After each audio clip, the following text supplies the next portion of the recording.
Бәріңе сәлем достар, сіздермен әдеттегідей Қазбек ағай. Бүгін бізде прогрессия есептерін шығаратын боламыз, яғни арифметикалық прогрессия, геометриялық прогрессия және геометриялық прогрессияның тағы да бір типі бар, ол шексіз кемелі геометриялық прогрессия. Бүгін сол есептерді шығарамыз. Давайте бастайық. Біріншіден, көз алдарыңызда формулалар көрсетілген, яғни прогрессия, арифметикалық прогрессияның формуласы мінекей сол жағында, оң жағында мына бастапқы екеуі геометриялық прогрессия, қызылмен көрсетілген шексіз кемімелі геометриялық прогрессияның формуласы. Енді астында мынандай бір текст жазылды. Есепті шығару кезінде нені сұрады, соның формуласын жаз. Не белгісіз, соны ізде. Бұл арифметикалық немесе геометриялық прогрессияда любой есебіне қолдансаңыздар, осы алгоритммен жеңіл шығаруға болады. Яғни, есепте бірінші нені сұрады, соның формуласын жаз. Содан сол формулада не жетіспей тұр, соны іздеуге нені берді, уже тексттің ішінен соны қараймыз. Хорошо? Осы логикамен кішкене ойлану оңайырақ болады. Кеттік, бастайық. Біріншіден 2, 4, 6, 8 тізбегінен келесі мәліметтерді табыңыз дейді. Яғни А13 және S7. Қараймыз. Бірінші мысалға бізден А13-ті сұрады, е? Енді А13-тің формуласын ашу керек. Сонда ол не болады? Мына жердегі мына формулаларды міндетті түрде жаттаймыз. Видео сабақты көрген кезде бірінші формуланы мұқият дәптерге жазып аламыз, жаттаймыз, сосын барып есептерге келеміз. Ол жерде формулаға қарайтын болсақ, мына А1 қосылған 13 азайтылған 1 көбейтілген Д. Яғни мінекей, мен қазір мына формулаға салып жатырмын, достар. Потом, енді бізде не нәрсе белгісіз екен? Бізде белгісіз мына А1 және Д. Мына нәрсе қайдан шықты десеңдер, балалар, ол мынадан шығып жатыр. Мына жер АН ғой, мұнда да N тұр да, типа мұнда 13 болса, мұнда да 13 болады деген сөз. Жақсы, енді бізде А1 мен Д. Мына жерде мына тізбектің бірінші мүшесін А1 деп айтады, достар. Тізбектің бірінші мүшесін А1 деп айтады. Енді байқайтын болсақ, мына 2-ге 2-ні қосты 4 шықты. 4-ге 2-ні қосты 6. 6-ға 2-ні қосты 8. Және осы қосылып жатқан 2 бізде айырмасы деп аталады. Немесе кейде айырымы деп те айтады. Сонда мінекей А13 тең екен. Бізде А1 деген міне, бағана айттым ғой, ол 2-ге тең. Қосамыз, мұнда 12 көбейтілген Д. Айырма міне, ол 2-ге тең болып жатыр. Сонда есептейтін болсақ, бірінші көбейту орындалады. 24 2-ге қосамыз 26. Все.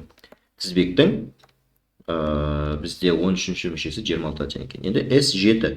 S7-ні қалай табамыз? S7-ні табу үшін негізі прогрессияда ше, достар, мына формула ең көп қолданылады. 2А1 қосылған 7-тен 1-ді азайтам 6D бөлінген 2 көбейтілген 7. Яғни біз қазір мына формулаға салып жатырмыз. Бастапқы есепте мен осылай барлығын көрсетемін, бірақ бұдан кейін есептерде мүлде бұлай созып отпаймыз. Мінекей, байқайтын болсақ, бізде S7 көрсетілген ғой, міне, қай жерде N тұр, соның барлығына 7-ні қойып шыға саламыз, бітті. Сонымен есепте жеңіл шығара алады екенсіздер. Сонда, мына жерде 2 көбейтілген А1-ді жаңа біз таптық қой, ол 2-ге тең болған. Қосамыз, 6 көбейтілген айырмасы тоже 2 болды, бөлеміз 2-ге, көбейтеміз 7. Сонда мына жерден 4, мына жерден 12, общий 16, 2-ге бөлеміз 8, 7-ге көбейтеміз 56 шығады екен. Все, осымен біздің бірінші есебіміздің шешімі шықты, достар. Өте оңай берілген есептер. Келесі екінші есеп. Егер арифметикалық прогрессияның 3-ші мүшесі 9-ға, 10-ші мүшесі 2-ге тең болса, бірінші мүшесін тап. Енді бізге бірінші мүшесінің өзінің формуласы жоқ. Бірақ ол қай жерлерде болуы мүмкін? Ол бізде мына екеуінің құрамында бар. Яғни құрамында бар деген сөз, қазір 3-ші мүшесінің формуласын ашайық, түсініктірек болу үшін. А3 тең болады, А1 қосылған 2D болады. Бағанаға АН деп басталатын формулаға салатын болсақ. Енді осы жерде міне бізде А1 бар екен да. Яғни бізге не істеу керек сонда? Енді қазір орнына мәндерін қоятын болсақ, мұнда 9 тең болады, А1 қосылған 2D. Демек, А1-ді табу үшін бізге нені анықтау керек? Бізге айырманы анықтау керек, D-ны. Ал енді D-ны анықтау үшін біз мына формулаға сала саламыз міне. AN минус АК, N минус К бағана бірінші бетте бар. Сонда AN минус АК дегеніміз оның мына мәндері. Мысалға қазір 9-дан азайтамыз 2-ні, ал астында осылардың номерлері азайтылады. 3-тен азайтамыз 10-ды. 9-дан 2-ні азайтсақ 7, 3-тен 10-ды азайтсақ минус 7. Сонда бізде минус 1 болады мұнда. Демек, D минус 1-ге тең екен, мұнда кеп қоя саламыз. 9 тең болады, А1 қосылған 2 көбейтілген минус 1. Сонда мына екеуі бізде минус 2 болады. Келесі бетке қарай өткізіп жіберетін болсақ, ол плюспен барады. Сонда 9-ға 2 қосылады, 11. Есептің шешімі 11-ге тең екен, достар. Келесі үшінші есеп. Кстати, сосын сіздерде сұрақ туындауы мүмкін. Неге тек қана А3-ті жаздық деген? Разница жоқ. Егер қаласаңыз, 10-шы мүшесінде жаза беріңіз. Мүлде айырмашылығы жоқ. Бәрібір осы жауаптар шығады. Жақсы, кеттік. Енді үшінші есеп. Арифметикалық прогрессияда А1 5-ке, Д минус 3-ке тең болса, А17-ні тап. Яғни А17-ні сұраса, осының формуласын жазамыз. Ол деген А1 қосылған, 17-тен 1-ді азайтам, 16-д. Орнына мәндерін әкеп қоя салам. Сонда 5 қосылған 16 көбейтілген минус 3. Мынау деген бізде минус 48, оған 5-ті қосатын болсақ, минус 43.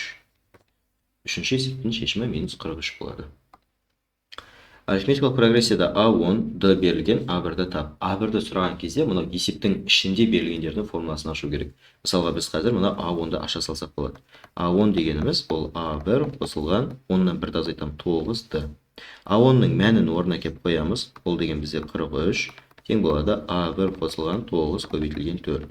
Мынаны көбейтетін болсақ 36, бұлай қарай өтеді. 43-тен 36-на азайтатын болсақ, бізден 7 шығады. Сонда А1 тең болады 7-ге. Яғни, төртінші есептің шешімі 7-ге тең. Арифметикалық прогрессияда А7 мен А16 берілсе, оның бірінші мүшесімен айырмасын тап дейді. Яғни, мына жерде өзіңіз білесіз, либо мынаның қайсысы ыңғайлы, соның формуласын аша салыңыз. Мысалға, мынаныкін ашқан ыңғайлы болса, давайте жазайық. А7 тең болады А1 қосылған, 7-тен 1-ді азайтам, 6-д. Бізде енді А1-де белгісіз, Д-да белгісіз. Демек, бірінші біз Д-ны тауып алсақ болады. Өйткені Д-да мына формула бар еді жаңағы АН минус АК, N минус К деген. Сонда АН деген оның мәндері, мысалға 23 және 50. Өзіңіз білесіз, қайсысынан нені азайтқыңыз келеді, соны азайта беріңіз. Мысалға 50 азайтылған 23 деп алайық. Енді осы жерде бір маңызды момент бар. Біз бірінші 50-ді жаздық па мұнда, демек астына соның номері бірінші жазылу керек. Яғни 16-ны бірінші жазасыз. Азайтылған 7. Мына жерде 27 болады, мына жерде 9. 27-ні 9-ға бөлсек, бізден 3 шығады. Енді Д-ны тауып алдық қой. А7-нің мәні бар есепте. Міне 23-ке тең. Сонда А1 қосылған 6 көбейтілген 3. Мұны екеуі 18, бұлай қарай азайтумен барған кезде 23-тен 18-ді азайтамыз, бізде 5 қалады. Демек, есептің шешімі 5 және де 3-ке тең. Ал енді 6-шы есепте, достар, АН тең болады 6N плюс 2 дейді. Енді бұндай есепте, достар, біз неше түрлі вариантын көрсетсек болады. Яғни, қараңыздар, то есть, бұл есепте, мысалға, 10 мүшесін қосындысын сұраған. Кейбір есепте сіздерден былай сұрайды. Алғашқы 4 мүшесін көрсет деп сұрау мүмкін. Алғашқы, білмеймін, типа, бірінші мүшесін тап деуі мүмкін ше.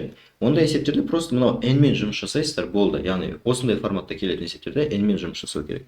Сонда мысалға, мынандай бір есепті көрсетейік. Алғашқы 4 мүшесін тап дейтін болса, мынаның орнына 1-ді әкеп қоясыздар. 8 шығады мысалға, одан кейін мынаның орнына 2-ні әкеп қоясыздар, мысалы қанша шығады, 14 шығады, одан кейін 3-ті әкеп қоясыздар, и так далее, тура осылай әрбір мүшесін жеке-жеке таба саласыздар. Сол кезде алғашқы 4 мүшесі шығарып аласыздар, вариантқа соны белгілеп кете бересіздер. Ну енді вариантқа қарап та кішкене ориентир алуға болады. Сіздерде бүйтіп подряд жазылып тұрады, типа 6, қанша еді, типа 8, 14 и так далее, осылай жазылып тұра береді. Так что соған қарап ориентир алсаңыздар болады. Қандай жағдайда алғашқы 4 мүшесі, 5 мүшесі деген сұрақтарда. Ал енді мұнда қосындыны сұрап жатыр. Енді қосындыны сұрайтын болса, бізде екі вариант бар. Біз мына формуламен шығарсақ болады. SN тең A1 қосылған AN бөлінген 2 көбейтілген N. Осымен негізі оңай, әрі жылдам шығарамыз. Осындай есептерде. Или болмаса мынаумен шығарсақ болады. SN тең 2A1 қосылған N минус 1 көбейтілген D бөлінген 2 көбейту N. Өзіңізге қайсысы ыңғайлы, сонымен шығара беріңіз. Енді мысалы мынаумен шығаратын болсақ, давайте бір деп қоя салайық. Бізге A1 мен, давайте форма S10 тең болады A1 қосылған A10 бөлінген 2 көбейтілген 10. Бізге мына жерден A10-ды табу керек, және A1-ді табу керек. Ол үшін мен жаңа айттым, қалай табатын. A1-ді мында кеп қоя салам, сонда 6 көбейтілген 1 қосылған 2 тең болады бізде 8. Одан кейін A10-ды табатын болсақ, онда 6 көбейтілген 10 қосылған 2. 60-ға 2-ні қосамыз, 62 мін. Енді орнына кеп қоя саламыз, есептейміз, бітті. Сонымен есеп шығады. Сонда S10 бізде тең болады екен. 8 қосылған 62 бөлінген 2 көбейтілген 10. 70-ті 2-ге бөлеміз 35, оны 10-ға көбейтетін болсақ 350, Мінекей. Енді келесі мына формамен қалай шығарамыз дейтін болсақ, онда бізге бірінші А1-ді тауып алу керек. Ол үшін біз 6 көбейтілген 1 қосылған 2 тең 8 дейміз. Және А2-ні тауып алу керек. А2-ні табатын болсақ, 6 көбейтілген 2 қосылған 2. 12, 2 қосамыз 14. Енді қарайықшы, типі бізде тізбек былай да, сонда бірінші мүше 8, одан кейін 14, одан кейін тағы бүйтіп жалғасып кете береді. Енді осы мына 8 пен 14-тің разницасы қандай? Яғни айырмашылығы, яғни айырмасы нешеге тең болып тұр сонда? 6-ға тең болып тұр, дұрыс па? Яғни біз 8-ге 6-ны қосқан кезде 14 шығады ғой. Демек, d-ның мәні бізде 6-ға тең екен, міне. Енді d-ның мәні 6-ға тең болды. Енді орнына келіп қоя салсақ болды. Сонда S10 бізде тең болады екен. 2 көбейтілген бірінші мүшесі 8 қосамыз, 10-нан 1-ді азайтамыз 9, айырмасы 6, бөлеміз 2-ге көбейтеміз 10-ға. Осыны есептейтін болсақ, достар, біздер арасында да 350 шығады. Все, осымен 6-шы есептен. Енді мынандай 7-ші есепте біз көбіне теңдеулер жүйесімен жұмыс жасаймыз, көп жағдайда. Давайте енді не нәрселер берілді, соның формуласын ашып бастайық. Сонда А2-нің формуласын ашатын болсақ, ол деген бізде А1 қосылған d болады. Міне, тек қана А2-ні аштым. Енді А5-ті ашайын. Бұны ашатын болсам, ол А1 қосылған 4d болады. Яғни AN дейтін формулаға салып ашып атам әрқайсысын. Онда А3-ті ашатын болса, онда ол А1 қосылған 2d. Жақша мен жаздым, неге? Өйткені алдында минус таңба тұр. Я міндетті түрде минус таңбаны ескеріңіздер, достар, әйтпесе таңбадан қателессеңіздер, есептің барлығы қате болып кетеді. Онда 10. Осы жерде енді ұқсас мүшелерін біріктірейік қазір. Сонда, так, біріктірместен бұрын, давайте мен енді сразу жақшаны ашып тастайын. Сонда бізде мына жерде таңбалар бүйтіп өзгереді. Осында бір мән шығады. Мына жерде А1 мен А1 жойылып кетеді. d 4d минус 2d бізде жалпы 3d болады. Онда А1-ден біреу ақ бар, А1 қосылған 3-ді. Мінекей. Біз қазір нені шығардық? Мына жерден ұқсас мүшелерді ықшамдап алып, А1 мен 3 еселенген айырманың мәнін шығардық. Ол 10-ға тең болып тұр екен. Такс, енді мынаны ашып көрейік. Бұны ашатын болсақ, мына А1, А1-дің формасы ол А1 болып қала береді. Басқа оған ештеңе жазамаймыз. А6-ны ашаламыз. А6-ны ашатын болсақ, А1 қосылған 5d болады. Тең болады 17. Осы екеуінен теңдеулер жүйесін құрастыра салсақ бітті, достар. Сонда міне үстіңгі бөлігінде А1 қосылған 3d тең еседі 10-ға. Астыңғы бөлігінде 2А1 қосылған 5d міне тең еседі 17-ге. Мінекей. Ендеше, достар, мына теңдеулер жүйесін шығарудың өте көп әдісі бар. Кімге қайсысы ыңғайлы, сонымен шығара беріңіздер. Мысалға, мен қазір мына жерден А1 тең деймін да, 10 азайтылған 3d деп жазам. Бұл қайдан шықты? Мынаны былай қарай не істедім? Өткізіп алдым 3d-ны. Енді қараймыз, менде А1 ол 10 азайтылған 3d-ға тең болып тұр. Сонда мына А1-дің орнына әкеліп қоям. Мынаның орнына әкеліп қоям. Сонда менде не шығады? 2 жақшаның ішінде 10 азайтылған 3d қосылған 5d тең болады екен бізде 17-ге. Мінекей. Осы жерден 20 азайтылған 6d қосылған 5d тең болады 17-ге. Осы жерден 20 азайтылған d тең болады 17-ге. Яғни d бізде тең болады екен 3-ге. Болды. Кәдімгі бір айнымалысы бар, теңдеу ретінде шарп жасалды. Ол 3-ге тең болды. Енді d-ны тауып алғаннан кейін бітті. Оны либо мында әкеп қойып, либо мында әкеп, либо мында өзіңізге қайсысы ыңғайлы, әйтеуір сол бір d-ның орнына әкеп қойып, A1-ды шығарып алсаңыз болады. Енді давайте біз мынаны орнына әкеп қоя салайық. Сонда A1 тең болады 10 азайтылған 3 көбейтілген 3. Сонда бізде A1-дің мәні тең болады екен 1-ге. Вот осындай жеңіл шығатын есеп, құрметті достар. Келесі бізде 8-ші есеп. Енді 8-ші есепте A3 пен A4 берілген SN, яғни қандайда бір n мүшесінің қосындысы 28 дейді. Бізге осы неше мүшесінің қосындысы 28-ге тең екенін табу керек. Жақсы, енді оны табу үшін біз ең бірінші мына SN-нің формуласын жазайық. SN тең болады 2A1 қосылған n азайтылған 1 көбейтілген d бөлінген 2 көбейтілген n. Осы бізде нешеге тең болып тұр, достар? Ол бізде 28-ге тең болып тұр. Демек, SN-нің орнына сол 28-ді әкеліп қоямыз. Міне.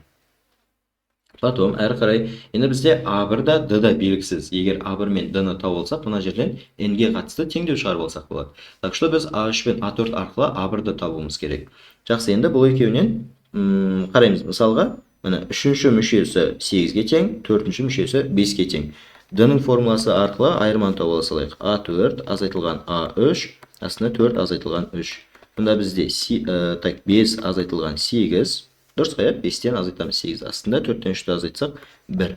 Сонда бізде минус 3 болады мінекей. Айырманы табылдық, уже мынау бар. Енді А1-ді табылсақ болды. А1-ді табу үшін өздеріңіз таңдайсыздар, либо мынау, либо мынау. Әйтеуір екеуінің біреуінің формуласын аша салу керек. Давайте біз А3-ті аша салайық. Сонда А3-ті ашатын болсақ, мына А3 тең А1 қосылған 3-тен 1-ді азайтам 2-ді. А3-тің мәні 8 тең болады А1 қосылған 2 көбейтілген минус 3. Мына екеуінен минус 6, келесі бетке плюс 6 болып барады. Демек А1 ол бізде 14-ке теңеседі. Міне. Орнына кеп қоя саламыз. Сонда 20. Так, давайте былай жасайық. Мына 2-ні былай қарай көбейтіп өткізіп жіберейік бірден. Мына бізде 56 болады мында. Жақша 2 көбейтілген А1 ол бізде 14-ке тең, қосамыз. Мында n азайтылған 1 көбейтілген d. D-ның мәні бізде минус 3-ке тең болған. Мінекей. Және осылардың барлығы мына n-ге көбейтіледі. Яғни бұлайнан жақша аламыз. Сразу d-ға ғана көбейтіп қоя салмаймыз, ол барлығына көбейтіліп кетеді. Енді осы жерден 56 бізде тең болады екен. Мында 28 қосылған. Так, давайте мына жерге 3, мында n минус 1, и сыртында n. Енді жақшаны, мына ішіндегі жақшаны ашып жіберейік. 56 тең болады. Мында 28 азайтылған 3n қосылған 3, сыртында n бар. Осы жерден 56 тең болады. Мына жерде 28-ге 3-ті қосатын болсақ 31, және біз оны мына n-ге көбейтеміз. Сонда 31n. Мына жерде минус 3n-ді n-ге көбейтеміз. Минус 3n квадрат мінекей. Енді барлығын бір бетке жинақтап алайық. Сонда бізде 31, кешірім сұраймын, 3n квадрат азайтылған 31n қосылған 56 тең болады 0-ге. Яғни мыналарды былай қарай өткізіп алдым, чтобы таңбасын плюс қылу үшін. Болды, енді бізге жай ғана осы дискриминантты шығару керек, достар. Осы жерден n-ның мәні сіздерде 3-тен 7 және 8 болып шығады. Енді достар, осы 3-тен 7 және 8 қайсысын аламыз деген кезде біз мынаны аламыз. Не үшін бұны аламыз? Өйткені бізде мынау n деген ол натурал сандарға тиісті, достар. 3-тен 7 ол натурал сан емес. Біз еш уақытта табиғатта 3-тен 7 штук қалам бар деген секілді санауға қолданбаймыз бұндай сандарды. Біз айтамыз, 8 қалам бар деп. Сол секілді санауда қолданатын сандар олар натурал сандар. Және де біздің мына n-іміз дәл сондай натурал сан. Так что жауап тек 8 болады екен. Все, біз n-ның мәнін таптық. Келесі 9-шы есеп. 9-шы мүшесі 6-ға тең болатын арифметикалық прогрессиядағы S17-ні табыңыз дейді. S17-ның формасын ашайық. Ол дегеніміз бізде 2A1 қосылған 17-тен 1-ді азайтам 16-ды бөлінген 2 көбейтілген 17. Енді, так, давайте осылай қалдыра тұрайық. Енді мынаны ашайық. A9-да, 9-шы мүшесі 6-ға тең деп тұр. Значит, A1 қосылған, мында 8-ді. Осы бізде неге тең екен, достар? Ол бізде тең екен 6-ға. Өйткені 9-шы мүшесі 6-ға тең деп тұр. Сондықтан A9-ның орнына 6-ны кеп қойдық. Енді мына екеуіне қандай байланысты көруге болады, достар? Қазір мен мынаны былай және былай бөлшектің қасиеті бойынша мына 2A1-ді де 16-ны да мына 2-ге бөліп жібере аламын. Сонда былай түрленеді. Мына 2A1-ді 2-ге бөлемін, A1 болады. 16-дыны 2-ге бөлемін, 8-ді болады. Көбейтілген 17. Біз нені байқадық? A1 қосылған 8-ді. A1 қосылған 8-ді. Көрдік па? Демек біз мынаның орнына нені әкеп қоя аламыз? Мына 6-ны әкеп қоя аламыз. Сонда бізде 6 көбейтілген 17. Сонда 6 мен 17-ні көбейтетін болсақ, бізде қанша шығады? 102 шығады екен, достар, мінекей. Все. Демек, есептің шешімі 102-ге тең. Так, енді 10-шы есепте бізге бірінші формуланы ашу керек. Яғни, берілген болса, бірінші мүшесімен айырмасын тапып тұр. Енді A1 мен D-ні табу үшін бізге мыналарды ашу керек, достар. Осылардың барлығын формуласын ашатын болсақ, уже есеп шығады екен. Енді S2-ні ашайық. S2 дегеніміз ол бізде A1. Давайте әрқайсысын жеке-жеке мұнда жазайын, түсініктірек болу үшін. Ол деген A1 қосылған, то есть 2A1, қосылған 2-ден 1-ді азайтамыз 1-ді, бөлінген 2, көбейтілген 2. 2 мен 2 қысқарады, бізде 2A1 плюс D қалады. Қазір мынаның орнына осыны кеп қоямыз. Енді S4-ті ашамыз, достар. S4-ті ашатын болсақ, ол да дәл осылай 2A1, 4-ден 1-ді азайтамыз 3-ді, бөлінген 2, көбейтілген 4. 4 пен 2-ні қысқартамыз, мұнда 2. Сонда енді мынауда, мына 2-ге көбейтіледі, достар. Тек қана мына 3-ді ғана 2-ге көбейтіп қоймаймыз. Бөлшектің алымындағы бүкіл нәрсе мына 2-ге көбейтіледі. Сонда 4A1 қосылған 6-ды. Мынаның орнына қазір осыны келіп қоямыз. А2-ні ашатын болсақ, мінекей. А2 тең А1 қосылған Д. Иә? Мынаның орнына мынаны келіп қоямыз. Все, енді барлығын қазір қойып шығатын болсақ, бізде былай болады. 2А1 қосылған Д азайтылған минус болған кезде міндетті түрде жақшаны қолдану керек. Әйтпесе таңбадан қателесіп қаласыздар, достар. А1 плюс Д. Осының барлығы тең екен 14-ке. Енді қазір мынаны өшіріп тастаймын мен. Енді астына мен қазір астында тұрған теңдеудің формулаларын ашам. Мында S3 дегеніміз, ол бізде 2A1 қосылған 2D бөлінген 2 көбейтілген 3. Мына жерде мынауда 2-ке бөлінеді, мынауда 2-ке бөлінеді. Сразу бөліп тастасақ, A1 қосылған D қалады. Яғни екеуі де 2-ке бөлініп кетті. Ол деген кәдімгі 5-ші сыныптағы жай бөлшектің қасиеті, достар. Және осылар көбейтіледі 3-ке. Сонда бізде 3A1 қосылған 3D. Енді A3-ті ашамыз тура осылай. A3 дегеніміз ол бізде A1 қосылған 2D. Мынаның орнына қазір мынаны әкеп қоямыз. Все, енді жазатын болсақ, бізде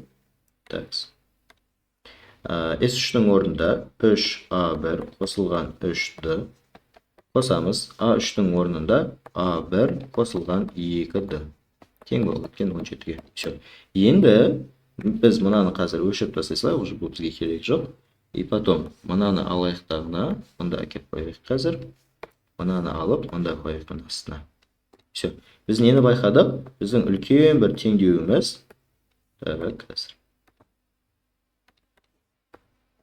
Біздің үлкен бір теңдеуіміз кәдімгі екі айнымалысы бар сызықтық теңдеулер жүйесіне келді. Енді осы жерден ұқсас мүшелерін біріктіреміз. Үстіңгі және астыңғы теңдеулерден болды. Есеп сонымен шыға келеді екен. Сонда енді мына жерден жақшаны ашып жіберетін болсақ, қазір минус таңбасы ол әсер етеді. Мынаның таңбасы минус болады, мынаның таңбасы минус болып кетеді. Мінекей жақша бізде осылай ашылады.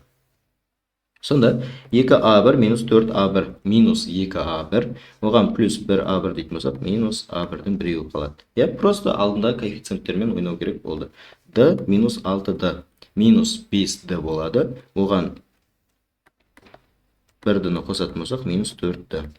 Тең 14-ке міне. Ықшамдап біз осындай мәнді шығардық.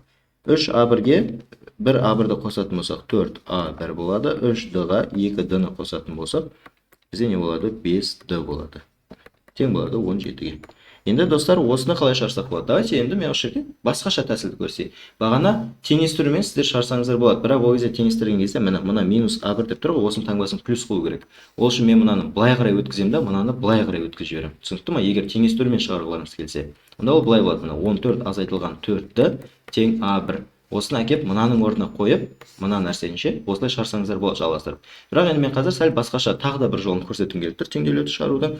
Біз мынаны 4-ке көбейтіп жіберсек болады. Чтобы мына екеуін қосқан кезде жойылып кететіндей. Біз қазір мына екеуін қоса салсақ, ол жойылмайды ғой, достар. Мына жерде 4 болғанда минус 4А1 плюс 4А1 болып жойылып кететін еді. Мінекей сол үшін мен есем мынаның барлығын 4-ке көбейтемін. Получается мына минус 4А1 қосыл, азайтылған 16D тең болады. 14-ті 4-ке көбейтетін болсақ, 56. Астында 4А1 қосылған 5D тең болады 17. Мінекей. Енді екеуін бір-біріне есемін қосып жіберем. Сонда мына екеуі жойылады. Көрдіңіздер ме? Екеуін жойып тастадық уже. Минус 16 плюс 5, минус 11D. Мына екеуін қосатын болсақ, 7-ге 6 қосамыз 3, 5-ке 1 қосамыз 6, мында 7. D-ні табатын болсақ, сонда минус 73 бөлінген 11 шығады екен, құрметті достар. Мына айырманы тауылдық. Енді айырманы тауылғаннан кейін осыны алып келеміз да, мынаның орнына қойсақ болады, или мынаның орнына қойсақ болады. Өзімізге қайсысын қайт, соған әкеп қоямыз. Так, енді минус А1 азайтылған 4 көбейтілген минус 11-ден 73 тең болады, достар, 14-ке. Яғни мына жерге әкеліп мен қоя салдым. Мына минус А1, мына жерде 2 минустан бар бізге плюсті береді. Мұнда 11, 4 пен 73-ті көбейтетін болсақ, 292 болады бізде. Тең болады екен 14-ке. Мынаны аламыз да былай қарай ауыстырамыз. Сонда бізде, или болмаса былайынан жазсақ болады. Минус А1 ғой бізде. Бізге жауап плюс А1 тең бірдеңе болып жазылу керек қой енді. Демек, мынаның минусы мешать етпеу үшін мен бұны былай қарай ауыстырып жіберем, мынаны былай қарай ауыстырып жіберем. Сонда бізде былай болады міне. 292 бөлінген 11 азайтылған 14 тең болады А1-ге. Мінекей. Мынаған ортақ бөлім 11-ден бере саламыз. А1-ді есептейтін болсақ, мұнда 11 292 азайтылған 154. Сонда бізде A1-дің мәні мында жаза салайық. Ол 11-ден 138 шығады екен. Все. Бұл жерде просто күрделі болып тұрғаны ол мына бөлшек сандар и бөлшек сандардың үлкен мәндері болған үшін ол қиын болып көрінуі мүмкін. Қиын емес, достар. Қадамдары қандай? Бірінші қадам формуланы ашу. Екінші қадам теңдеулер жүйесін шешу. Үшінші қадам ол бізде не? Ол бізде болды. Одан кейін басқа даже қадамда жоқ. Мына жерде орындарына келіп мәндерін қоя салса, уже есеп шығады екен. Все, осындай 10-шы есеп аяқталды. Келесі 11-ші есеп. Енді 11-ші есепте V1 2-ке, Q3-ке тең болса, алғашқы 4 мүшесін тап дейді. Яғни V1, V2, V3, V4-ті табу керек. Алғашқы 4 мүшесінің қосындысы дейтін болса, онда ол S4 болады. Қосынды деген ол всегда S, е? Окей, енді алғашқы 4 мүшесін тап дейді. Окей, ондай болса V1 ол 2-ке тең. Міне. V2 тең болады. V1 көбейтілген Q-дің 2 минус 1 дәрежесі. Бұл уже бізде геометриялық прогрессия формуласы бірінші слайдта көрсетілген еді, достар. Сол жерден қарап естеріңізге түсіре алсаңыздар болады. Негізі бізде n минус 1 еді. Бірақ енді n-нің орнына 2-ні қойсақ, демек мына біткедей n-нің орнына 2-ні әкеліп қоямыз. Сонда бізде V1 Q болады. Ал V1-дің мәні 2-ке тең, Q-дің мәні 3-ке тең, көбейтеміз 6 шығады, достар. Келесі V3 V1 көбейтілген Q-дің квадраты. V1 деген 2-ке тең, Q деген 3-ке тең квадраты. Ана екеуін көбейтетін болсақ, бізде 9, 2-ке көбейтеміз 18. V4. V4-ті табатын болсақ, V1 көбейтілген Q-дің кубы болады. V1 дегеніміз бізде 2-ке тең, Q дегеніміз 3-ке тең, кубы 27, 2-ке көбейтеміз 54. Все, сонда жауап былай болады. Мысалы, A деген нұсқада болатын болса, 2, 6, 18, 54. Осыны аласыз, белгілейсіз, кете бересіз. Келесі 12-ші есеп. Енді геометриялық прогрессияда, арифметикалық прогрессиядағы D бар ғой, оны айырма деп айтатын еді ғой. Енді геометриялық прогрессияда оны еселік деп айтады. Және осы еселікті табудың арнайы формуласы жоқ, оны біз былай шығарамыз. Еселікті сұрайды ғой, именно осы геометриялық прогрессияда біз берілген нәрселерден жүйе жасаймыз. Берілген нәрселерден жүйе, яғни берілген екі мүшеден жүйе құрастыру керек. Сонда қазір мысалы мен V2-ні ашам формуласын. V2-ні ашатын болсам, ол менде V1 көбейтілген Q болады. V4-дің формуласын ашам. Ол деген менде V1 көбейтілген Q-дің кубы болады. Осы екеуінен жүйе жасаймын, достар. Еселікті табу үшін берілген нәрсенің формуласын ашам, жүйе жасаймын, болды. Осы екі қадам. Сонда V2-ның мәні ол бізде 27-ге тең. Мұнда V1 көбейтілген Q. Енді еселік белгісіз ғой, сондықтан V1 Q-ді жазып жатырмыз. V4 ол бізде 3-ке тең. V1 көбейтілген Q-дің квадраты. Кубы. Енді осы екі жүйені бүйтіп бір-біріне бөліп жібереміз, достар. Жүйенің қасиетіне сәйкес біз олар бөле аламыз. 27-ні, так сонда былай болады. 27 бөлінген 3 тең болады. Мұнда V1 Q астында V1 Q-дің кубы. V1 мен V1-ді қысқартсақ болады, Q мен Q-дің кубын қысқартсақ болады. 27-ні 3-ке бөлеміз, бізде 9 болады. Сонда 9 тең болады, үстінде 1, астында Q-дің квадраты. Екеуінің орнын ауыстырып жібереміз. Сонда бізде Q-дің квадраты тең 1 бөлінген 9.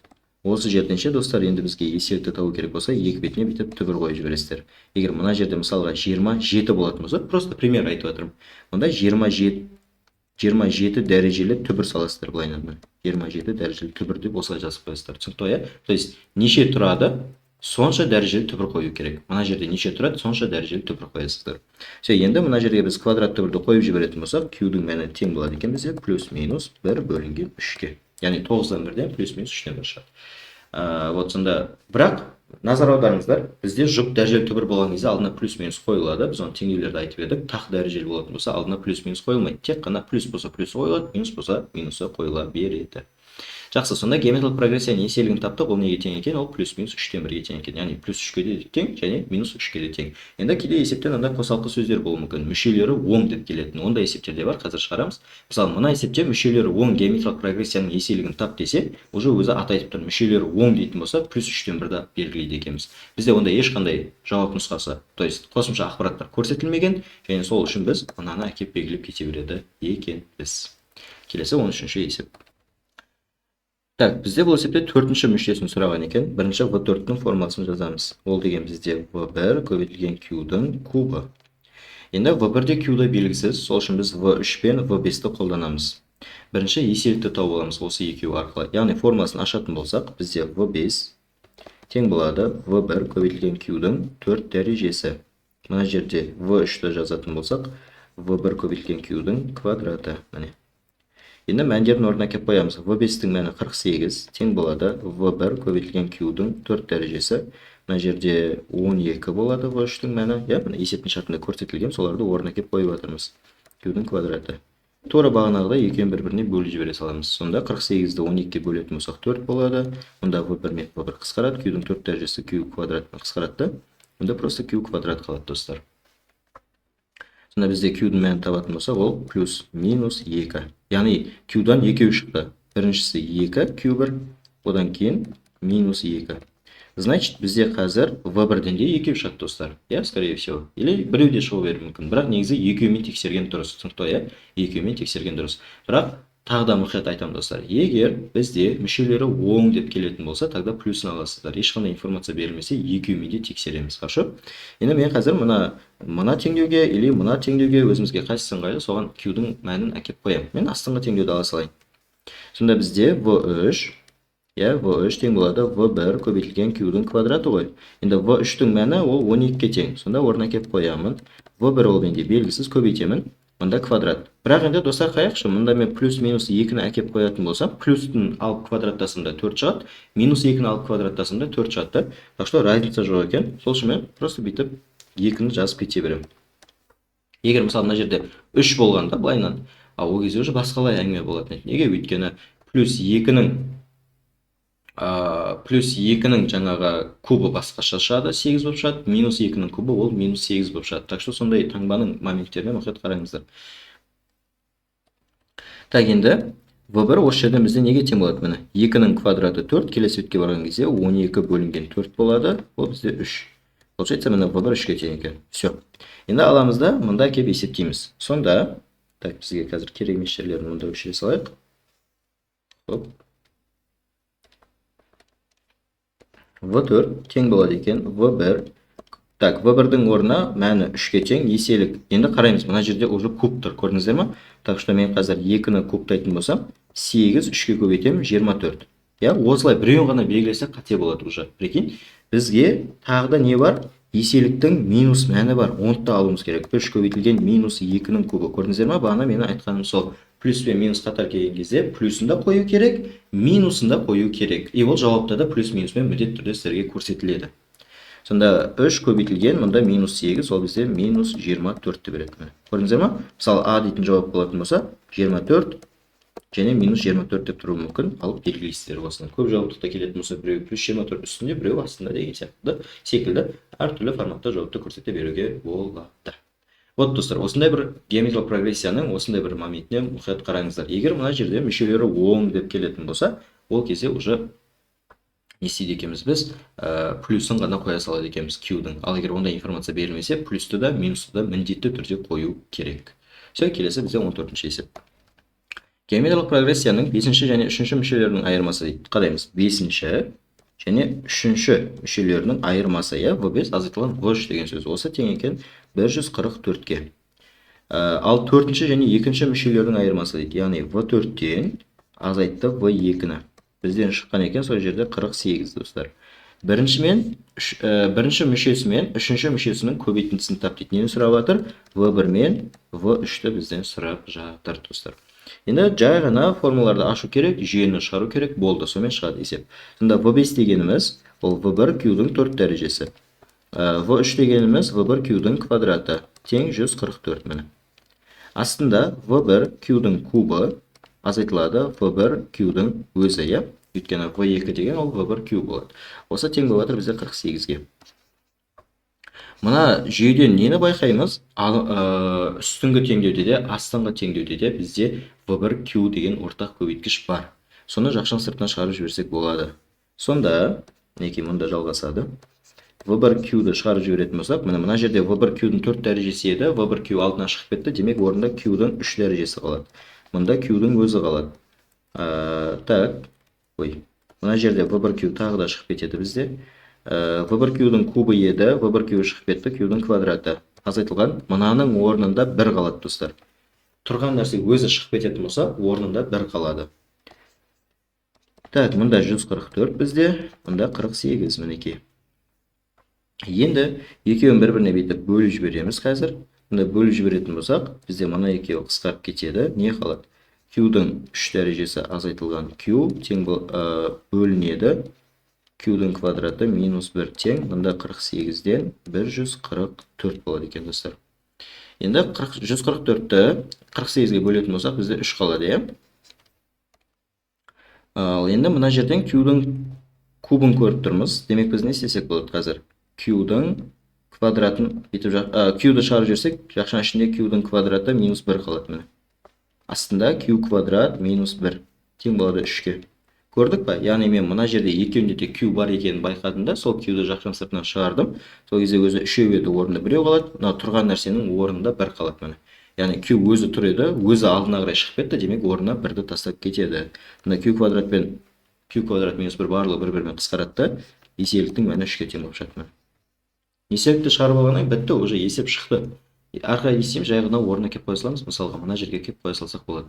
Или мында кеп қоя салсақ, вообще ешқандай разница жоқ. Кімге қай жерге соға. Мысалы, мен астына апарып қоя салайын, давайте. Егер астыңға теңдеуге апарып қоятын болсақ, бізде V1 мына жерде Q-дің 3 дәрежесі, яғни көбейтілген 3-дің 3 дәрежесі деген сөз бар. Азайтылған V1 көбейтілген мында Q дейді, яғни 3 тең болады 48. 27 мында 3, 27-ден 3-ті азайтсақ 24 болады, достар. V1 тең болады 48. Осы жерден V1-ді табатын болсақ, ол әрине 2-ке тең болады. Все. V1-ді таптық, еселікті таптық. Енді мында кеп есептей саласыздар. V1-дің орнына сразу 2-ні кеп қоямыз. V3 деген ол формулада қандай еді? V1 Q-дің квадраты еді. V1 деген ол 2-ке тең болған, Q деген 3-ке тең болған. Сонда мында не болады? 18 болады. Мында 18 жазамыз. 2 мен 18 көбейтеміз, 36 шығады.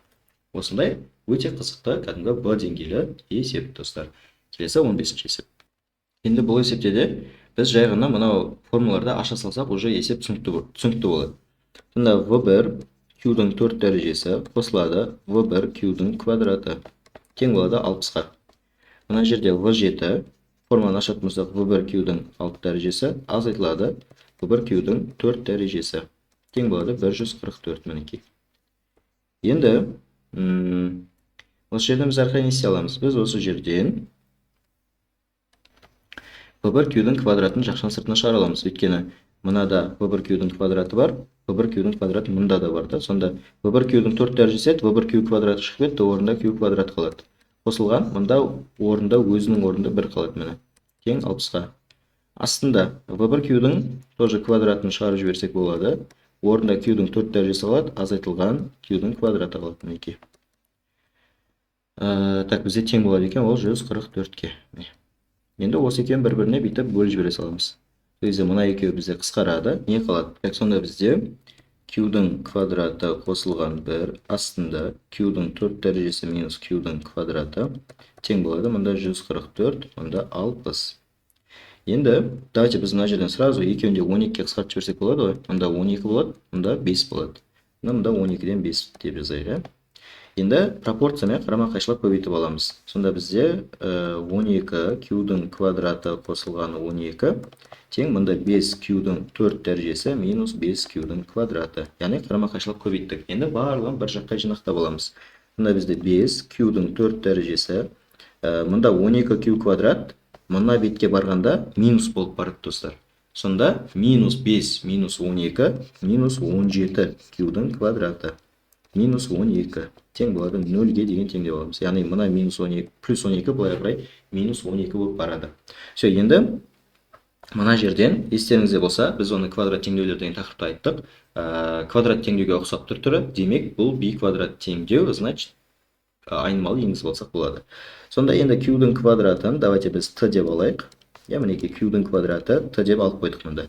Орнына кеп қоямыз. Сонда так 5 t квадрат азайтылған 17 t азайтылған 12 тең болады 0-ге, достар. Болды. Мына квадрат теңдеуді қалай шығару керектігін сіздер білесіздер. Мен қазір бірден жауабын жазайын. Бізде t-ның біріншісі минус 5-тен 3 болып шығады. Екіншісі 4-ке тең болып шығады. Кәдімгі дискриминант, достар, мен жазбай қойын енді. Енді достар, міне біз q-дің квадратын т-ға теңестіріп алдық. Значит, қайтадан жазамыз мұнда. q-дің квадраты тең минус 5-тен 3. Мынау деген оң сан. Айттық қой, любой нәрсенің жұп дәрежесі оң сан. Мынау деген теріс сан. Оң сан мен теріс сан бір-біріне тең емес, демек бұның шешімі жоқ. Бұл ары қарай жалғаспайды достар. Келесі q-дің квадраты тең болады 4-ке. Значит, осы жерден q тең болады 2-ге және q тең болады минус 2-ге. Біз екеуін де аламыз ба? Жоқ. Вот көрдіңіздер ме? Өйткені бізге айтып жатыр, мүшелері оң деп тұр. Оң болатын болса, мынау алынбайды уже. Тек мынау ғана жүреді, q еселік болып. Түсінікті ғой? Егер мынандай информация жоқ болса, онда біз плюсты да минусты да қоямыз есепке. Екі вариантпен шығарамыз ол кезде. И жауапты екі вариантта тұрады сіздерде. Ал мында нақты айтып қойған мүшелері оң деп, демек мында q-дің плюс мәнін аламыз. Енді q-ді табылғаннан болды, уже ары қарай v1-ді табу өте оңай. Астыңға немесе үстіңгі теңдеуге q-дің орнына қою арқылы біз v1-ді анықтап алады екенбіз. Так, олай болса мен қазір былай жасайын. Мына жерде бүйтіп полный өшірейін. Хоп. И потом еселіктің орнына жаңағы екіні әкеп қояйын. Сонда v1 мұнда 2-нің 4 дәрежесі қосылған v1 мұнда 2-нің квадраты тең болады екен 60-қа. 2-нің 4 дәрежесі деген ол бізде 16. 2-нің квадраты деген 4. Сонда 16-ға 4-ті қосамыз 20 v1 тең болады 60-қа. v1 тең болады 3-ке. Иә, мінекей. v1 бар, еселік бар. Болды, мұнданы жай ғана есепке салады екенбіз. v4 деген не? v4 деген ол v1 q-дің кубы. Қосамыз 2 көбейтілген v1 q. Орнына мәнден әкеп қояйық. v1 деген 3-ке тең, q деген 2-ке тең. Соның кубы. Қосамыз 2 көбейтілген v1 3-ке тең, еселік 2-ке тең. Мінекей. Енді осыны есептейтін болсақ, мына жерде 8 3-ке көбейтеміз 24. Онда 2 3 2 ол бізде қанша болады? 12. Сонда жалпы 36 деген жауап шығады. Все. Осындай өте қызықты есеп достар. Қазір 15-ші есеп аяқталды, келесі 16. Енді бұл есепте бірінші мүшесі 3-ке тең, еселігі 2-ке тең, алғашқы 5 мүшесін қосындысы, яғни S5-ті сұрап жатыр. Демек, оның формасы қандай? V1 бір азайтылған q-дің 5 дәрежесі достар, астында q-дің өзі. Орнына кеп қоя салайық. Бірінші мүшесі 3-ке тең, еселігі 2-ке тең. Мінекей. Бір азайтылған 2. Сонда 2-нің 5 дәрежесі деген ол бізде 32. Бірден 32-ні азайтамыз, бізде минус 31. Астында минус 1. Сонда 2 минустың плюсті береді. Бізде 3 пен 31-ді көбейтетін болсақ, 93 шығады екен. Все, демек есептің шешімі 93-ке тең. Келесі 17-ші есеп. Так, енді 17-ші есепте өспелі деп тұр міне. Өспелі. Өспелі деген достар, еселігі бірден үлкен кезде айтады міне. Кемімелі деп 0 мен 1-дің арасында болса еселік. Міне, мынау кемімелі. Кемімелі. Мынау өспелі достар. Өспелі прогрессия деп еселігі бірден үлкенді айтады, 0 мен 1-дің арасында кемелі болады. Өспелі кемелі прогрессияның бірінші мүшесі, яғни v1 ол бізде 2-ге тең дейді. Алғашқы 3 мүшесінің қосындысы, яғни S3 ол бізде 62-ге тең дейді. 4-ші мүшесін тап дейді. Енді v4-ті табу үшін бізге v1 q-дің 3 дәрежесі керек. v1 есепте бар, еселік жоқ. Еселікті табу үшін мынаны беріп тұр сонда бізге. Демек S3-ті жазатын болсақ, ол деген не? Ол v1 бір азайтылған q-дің 3 дәрежесі, бір азайтылған q. Енді S3 деген мәні 62-ге тең. Есептің шартында тұр. v1 деген ол 2-ге тең. Мұнда бір азайтылған q-дің кубы, мұнда бір азайтылған q. 2 мен 62-ні достар қысқартып жіберсеңіздер болады, олай жасау қате емес. Бірақ осында көбейтіліп тұру керек міндетті түрде. Сонда бізде мұнда 31 болады. Получается 31 тең болады екен. Мұнда бір азайтылған q-дің кубы, астында бір минус q. Енді достар, мынаны бізге не істеу керек? Қазір ашып жіберу керек. Яғни қысқаша көбейту формасымен. Мынаны былайынан жазсам сіздерге түсінікті болатын шығар. 1-дің кубы азайтылған q-дің кубы десек ше. Өйткені 1-дің кубы ол итакты 1-дің өзін бермей ма? Сонда 1 азайтылған q. Жақсы, енді оны мен мында аша салайын. 1 азайтылған q-дің кубы. Так. Қысқаша көбейту формасы бойынша ол 1 минус q болады. Және 1 қосылған q плюс q квадрат болып кетеді. Бұл чисто қысқаша көбейту формасы достар. Енді білетін шығармыз. Вот осыны, яғни мен қазір мұнаның орнына әкеліп қоямын. Сонда, так, мына заттар бізде өшіріледі. Орнына әкеліп қоятын болсақ, 31 тең болады 1 азайтылған q, мұнда 1 қосылған q-дің квадраты. Астында 1 минус q. Мұна екеуі достар бізде қысқарады. Мынау қалады, и мынау қалады. Получается 31 тең болады екен, 1 қосылған q-дің квадраты. Барлығын бір жаққа жинақтап аламыз. q квадрат қосылған q. 31-ді былай қарай өтсетін болсақ, минустан барады, минус 30 болады мұнда. Тең болады екен 0-ге. Енді бізге осы квадрат теңдеуді шешу керек. Осы жерден бізде Q-дің мәні екеу шығады. Біреуі -6 болады, біреуі 5 болады достар. Кәдімгі квадрат теңдеумен шатастырсаңыздар болады. Енді бізге мынаның 5-ні аламыз, -6-ны алмаймыз. Енді неге деген сұрақ. Өспелі деген сөз ол плюс мәнді. Кеммелі десе ол минус деген сөз емес достар. Минусты мүшелері теріс деген кезде аласыздар. Мүшелері теріс, бірақ мүшелері теріс деп те келмейді. Ешқандай информация берілмесе тогда аласыздар минусты ше. Бірақ енді бізде конкретно айтып тұр да өспелі деп. Енді мысалы өздеріңіз ойлап көріңіздерші, бірінші мүшесі мысалға бізде 2-ге тең да. Мен оны -6-ға көбейтсем -12 шығады. Мынаны -6-ға көбейтсем 72 шығады. Мынаны -6-ға көбейтсем тағы да бір теріс бір мүшесі шығады. Яғни ол не істеді? Өседі, кемейді. Өседі, кемейді. И так далее осылай. Өседі, кемейді, өседі, кемейді. Кему деген сөз ол минус или болмаса мына бүйтіп азаяды. Мысалға, допустим, сіздерде 0,5 болып қалды делік несі? Еселігі 0,5-ге тең болды. Онда қара, 2 бірінші мүшесі болса, мен мынаны 0,5-ге көбейтетін болсам, онда 1 болады. Мынаны 0,5-ге көбейтсем 0,5 болады. 0,5-ті 0,5-ге көбейтсем 0,25 болады. Нені көріп жатырмыз? Міне, былай азайып жатыр. Көрдіңіздер ме? Вот, мынау кемімелі түрі. Міне, кемімелі түрі. Мынау ол өспелі кемімелі емес мынау. Түсінікті ғой, өспелі кемімелі емес. Бұл өзгереді былай. Яғни өседі, кемейді. Сол үшін біз мынаның минусын алмаймыз, достар, көрдіңіздер ме? Бізде өспелі деп тұр. Мысалға, бірінші мүшесі 2 болса, одан кейін мынаны 5-ге көбейтсем 10 болады. Мынаны 5-ге көбейтсем 50 болады. Мынаны 5-ге көбейтсем 250 болады. Нені көріп жатырмыз? Прогресс деп өсіп жатыр, көрдіңіздер ме? 2-ден басталды, онда уже 250 болып тұр да. Вот. Сол үшін біз 5-ті аламыз. Если что, мағынасына ойлану керек. Все, енді еселікті тауып алдық, V1 бар. V4-ті таба саламыз. V1 деген бізде 2-ге тең, еселігі 5, осының кубы. 125, 2-ге көбейтсек 250. Әке, сонда есептің шешімі 250-ге тең екен, достар. Енді достар, 18-ші есепте кемелі геометриялық прогрессияның екінші мүшесі 3-тен 1 дейді. Яғни V2 ол бізде 3-тен 1 екен. Бірінші мен үшінші мүшелерінің қосындысы, яғни V1-ге V3-ті қосқан кезде 9-дан 10 шығады дейді. Төртінші мен екінші мүшелерінің көбейтіндісін тап дейді. Төртінші мен екінші мүшелерінің көбейтіндісі. Енді бұны табу үшін бізге не істеу керек? Әрине мұны екеуін қолдану керек. Сонда V1-дің формуласы ол ашылмайды, құр өзі жазылады. V3 формула мен V1Q-дің квадратын береді, тең 9-дан 10-ға. V2 дегеніміз не? Ол V1 көбейтілген Q. Осы бізде тең екен не нәрсеге? 3-тен 1-ге. Мына жерде тең деген сөз ғой, достар. Енді V1-ді жақшан сыртынан шығарып жіберетін болса, онда бізде 1 қосылған Q-дің квадраты қалады. Мұнда 9-дан 10. Мына жерде V1 көбейтілген Q тең болады 3-тен 1. Осы екен әдеттегідей бүйтіп бір-біріне бөліп жібереміз. Сонда V1 мен V1 қысқарып кетеді. 1 қосылған Q-дің квадраты бөлінген Q тең болады екен. Мұнда 10-нан 10 бөлінген 9, мұнда 3-тен 1. Мына екеуі бізде қысқарып кетеді. Мұнда 3-тен келеді. Сонда 10 бөлінген 3 болады мұнда. Сонда мына бізде мынандай бір теңдеу шықты. Такс, 1 қосылған Q-дің квадраты бөлінген Q тең болады екен 3-тен 10. Дальше пропорция болады. Сонда 3 қосылған 3Q-дің квадраты тең болады 10Q. Бір жаққа жинақтап аламыз. 3Q квадрат азайтылған 10Q қосылған 3 тең болады 0-ге. Все, енді бізге осы теңдеулер жүйесін, кешірім сұраймын, осы квадрат теңдеуді шығару керек. Осыны шығаратын болсақ, еселік біреуі 3-тен 1 болады, біреуі 3-ге тең болады. Вот. Өте идеальный жағдай есепті түсіндіруге. Бізге кемі мейлі деп тұр. Мен бағана айтқам.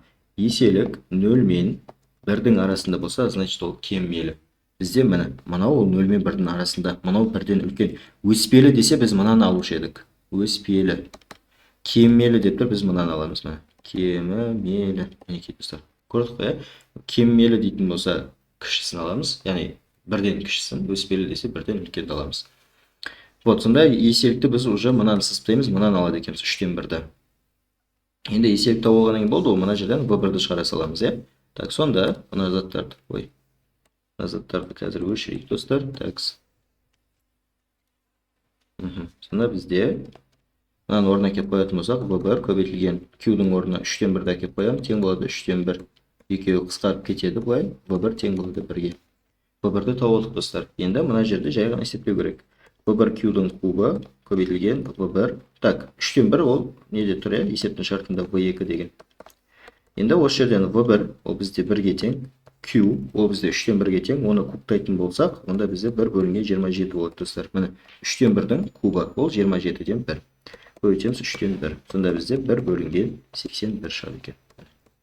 Яғни V4 пен V2-ның көбейтіндісі 1 бөлінген 81-ге тең. Все, келесі бізде 19-шы есеп.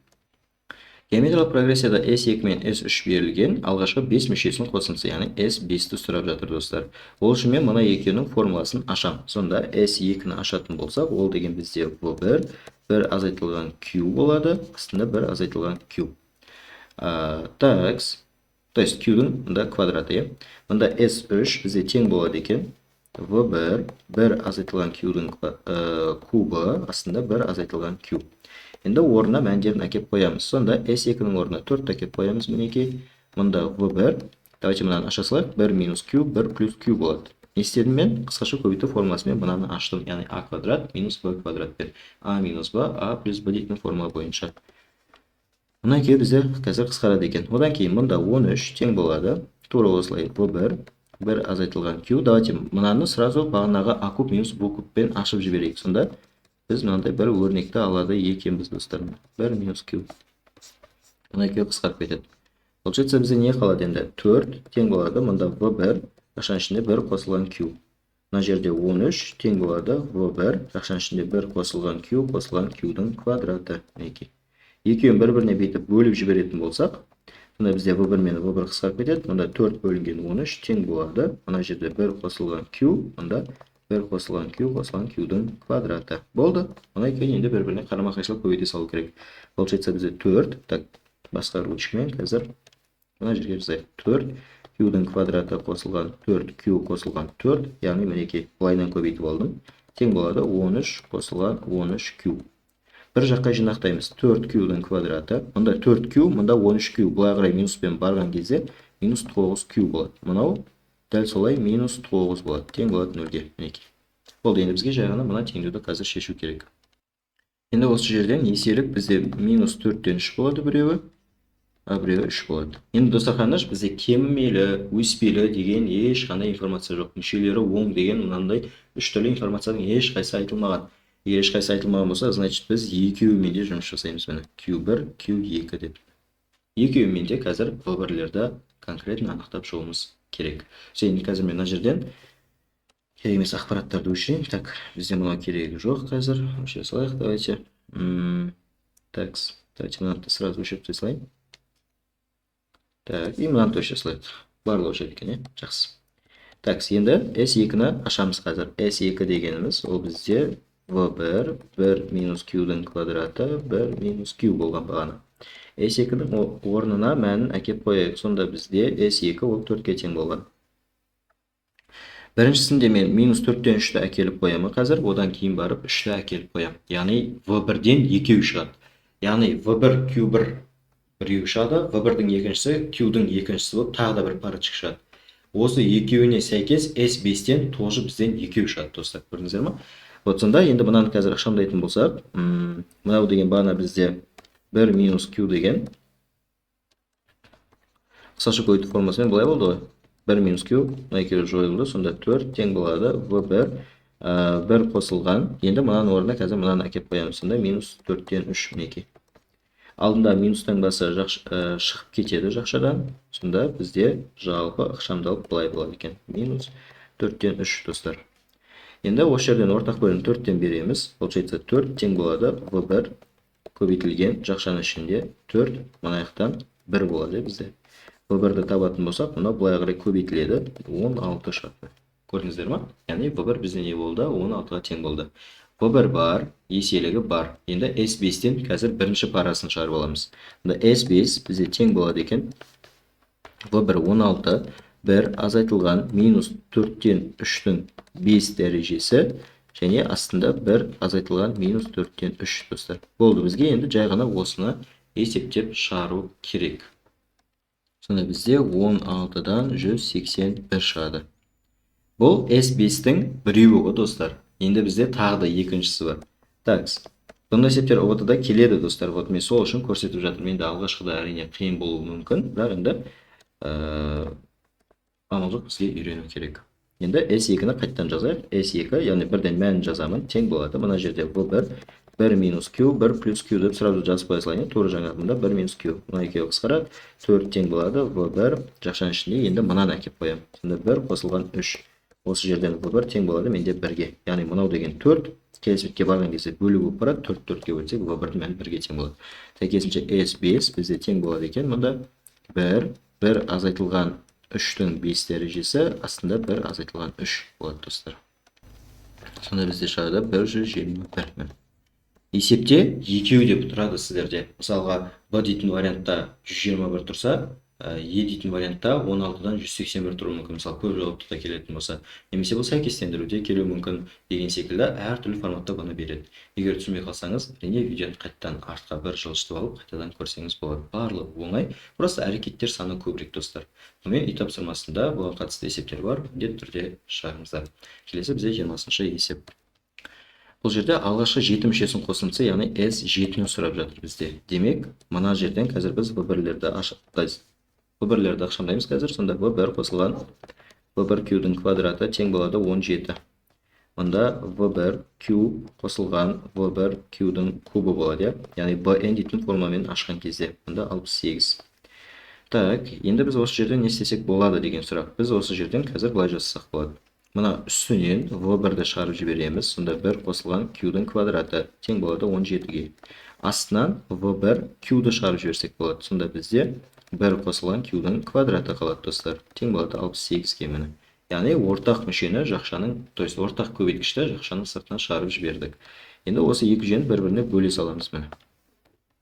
V1 мен V1, мына жақша мен жақша қысқарады. 1 бөлінген Q тең болады бізде. Мына екеуі қысқарған кезде 1 бөлінген 4. Осы жерден еселік табатын болса, ол 4-ге тең. Еселікті шығарып алдық достар. Еселікті шығарғаннан кейін мынаның орнына қою арқылы V1-ді таба аламыз. V1 қосылған V1 көбейтілген 4-тің квадраты тең болады 17. 16 болады. 16-ға мына жерде 1-ді қосамыз 17. V1 тең болады 17-ге. V1 тең болады 1-ге. Енді S7-ні табатын болсақ, мінекей. V1 ол бізде 1-ге тең. 1 азайтылған 4-тің 7 дәрежесі астында 1 азайтылған 4 болады. Енді бізге осыны есептеу керек. Сонда бізде 5461 деген жауап шығады достар. Яғни 20-шы есептің шешімі 5461. Яғни біз не істедік? Жүйені шештік. Сол жерден V1 мен еселікті таптық. Мұны барып S7-ге қойдық. Енді 21-ші есеп бұл шексіз кемел геометриялық прогрессияның есебі. Оның есептері өте оңай. Осындай форматта келеді, или өздер жазып қояды шексіз кемел геометриялық прогрессия деп ше.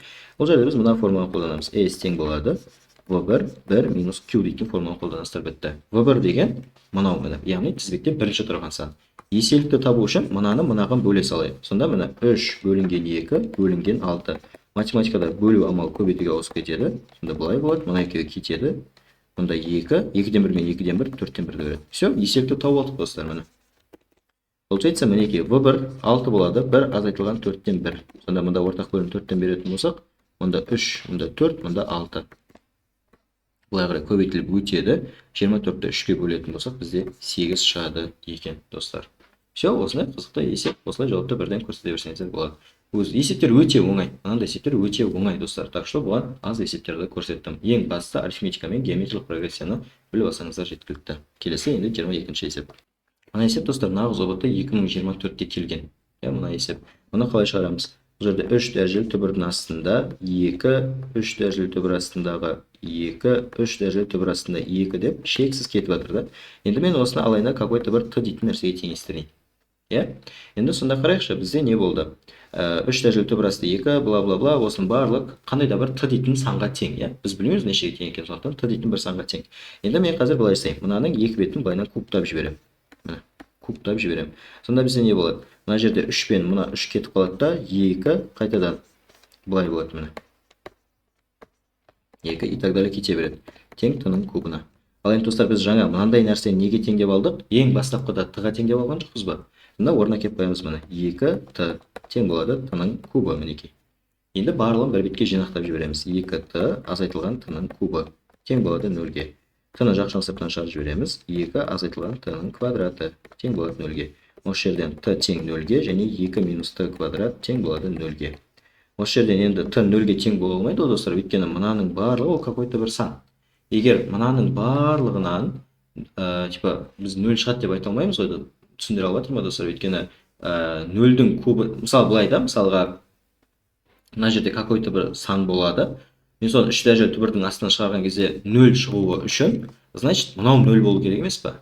Ал енді бұл никогда 0 болмайды, өйткені 3 дәрежелі түбір асты 2 деген ол 0-ден үлкен сан да. Как минимум ол 0,00001 болуы мүмкін да, мысалға. А ол деген уже 0-ден үлкен, то есть бұл никак 0-ге теңесе салмайды достар. Сондықтан 0-ді сызып тастаймыз. Окей? Потом енді мынаны шығарамыз. Осы жерден t-ның квадраты тең болады 2-ге. Яғни мына t квадратты былай қарай плюс таңбамен өткіздім. Енді түбір астына алып жіберемін. Түбір астынағанда плюс минус түбір асты 2 шығады. Сонда жауабы бізде не болады екен?